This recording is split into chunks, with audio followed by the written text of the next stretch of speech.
This is Optimal Health Daily, episode 542, Stress and Weight Loss by Chalene Johnson of chalenejohnson.com. And I'm Dr. Neil, your very own personal narrator.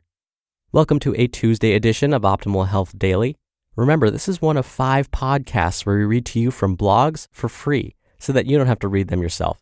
I act as your personal narrator every single day of the week. Today, I have a new author for this show, Chalene Johnson. You'll actually hear her across all 5 of our shows because she writes about a wide variety of subjects, but her expertise is in fitness and business. She actually holds the Guinness Book of World Record for having starred in the most fitness videos and has designed several #1 ranked fitness and diet programs for industry giants, including Beachbody, who made P90X, but also Insanity, TurboJam, and more. Today, I'll be reading an article where she'll be discussing stress and weight loss. And I feel very lucky that she has agreed to let me read this post. So with that, let's get right to it and start optimizing your life. Stress and Weight Loss by Chalene Johnson of chalenejohnson.com. Feeling a little stressed lately? Are you also struggling to lose weight?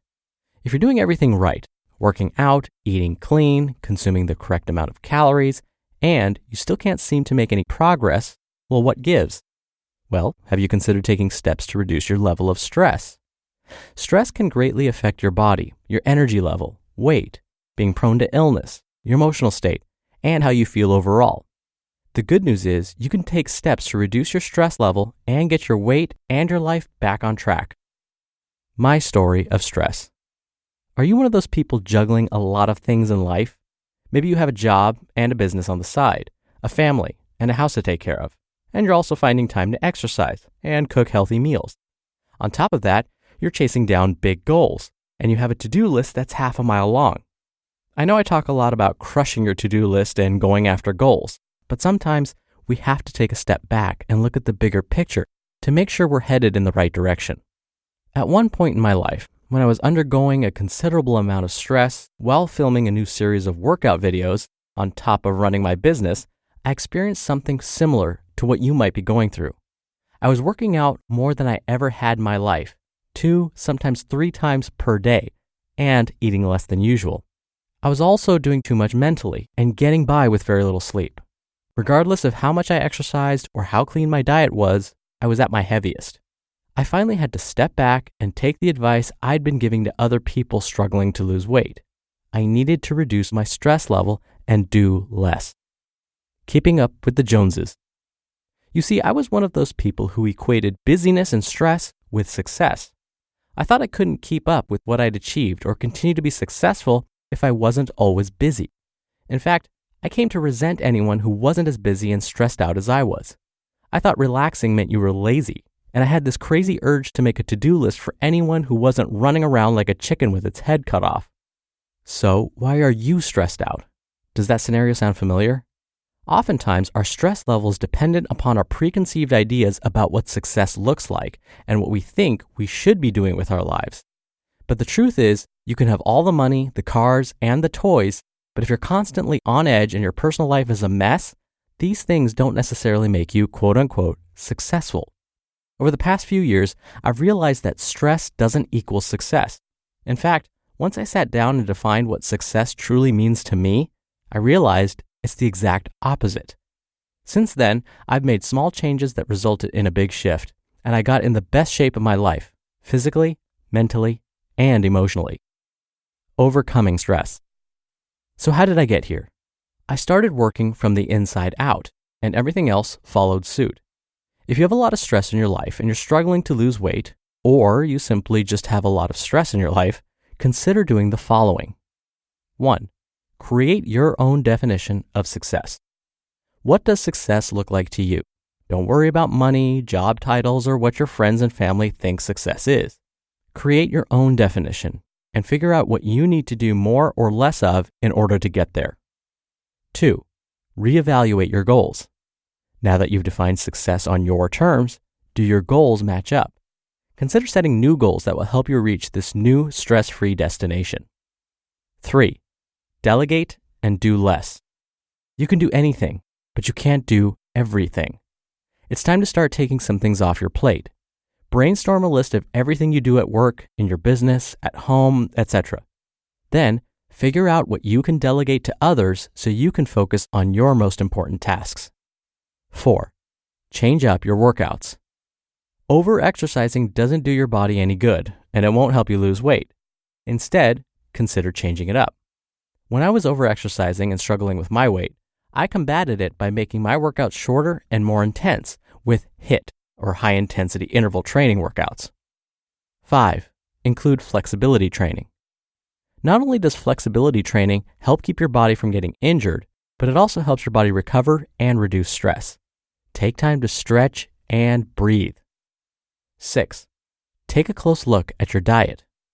How clean is your diet, and how many calories are you really eating? Take a closer look. Then, if you're sure your diet is on point, you might actually consider eating a little bit more. When you eat too little, your metabolism may slow down, and you can end up holding onto fat instead of losing it. And 7, rest. When you're tired and stressed out, your body attempts to protect you by creating additional layers of fat. More and more studies are proving that increased stress and lack of sleep greatly affects your weight. In fact, those who get inadequate amounts of sleep are 50% more likely to be obese. So start finding ways to relax and get more sleep. When it comes down to it, weight loss has everything to do with your overall lifestyle. There are no shortcuts. You have to take care of yourself.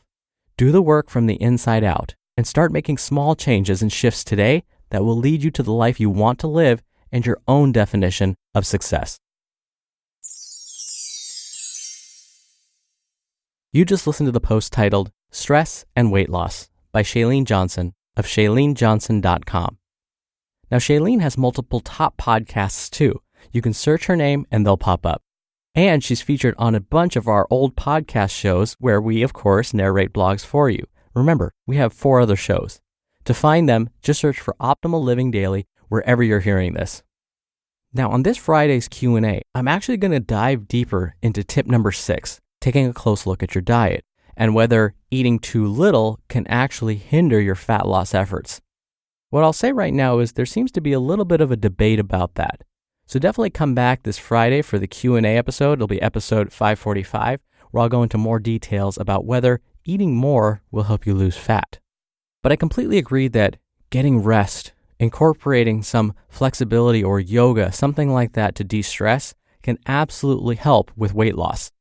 What we're finding from a lot of good data are that stress not only increases fat stores potentially, but it increases fat stores around the center of the body, right around that area that we like to call our Dunlop or spare tire, right around the abdomen. And that's usually where people want to lose the weight the most. But for some reason, we're built this way, where when we're under lots of stress for long periods of time, we're talking weeks, months, and years, our bodies like to turn that stress into fat around the abdomen. And it's not fun to look at, of course, but fat around the abdomen turns out to be more harmful than fat carried around the hips, for example. What I mean by that is fat cells around the abdomen for some reason behave differently than fat cells in other areas of the body. Fat around the abdomen tends to secrete different hormones that increase our risk for chronic diseases like cancer, heart disease, stroke, whereas fat around the hips doesn't seem to do that.